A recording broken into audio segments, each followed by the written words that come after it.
आईनी अदालत के 6 जजेस की तकर्रुरी का नोटिफिकेशन जारी। Justice Hasan Azhar Rizvi, justice Aamir Farooq. आईनी अदालत के जज तैनात justice Ali Baqar Najafi, justice Karim Khan Akha, justice रोजी खान आईनी अदालत में तैनात, जबकि जस्टिस अरशद हुसैन शाह भी आईनी अदालत के जज होंगे। विफाकी आईनी अदालत के 3 जजेस ने हलफ उठा लिया।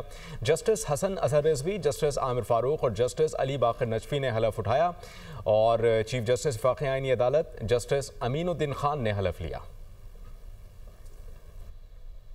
आईनी अदालत के 6 जजेस की तकर्रुरी का नोटिफिकेशन जारी। Justice Hasan Azhar Rizvi, justice Aamir Farooq. आईनी अदालत के जज तैनात justice Ali Baqar Najafi, justice Karim Khan Akha, justice रोजी खान आईनी अदालत में तैनात, जबकि जस्टिस अरशद हुसैन शाह भी आईनी अदालत के जज होंगे। विफाकी आईनी अदालत के 3 जजेस ने हलफ उठा लिया।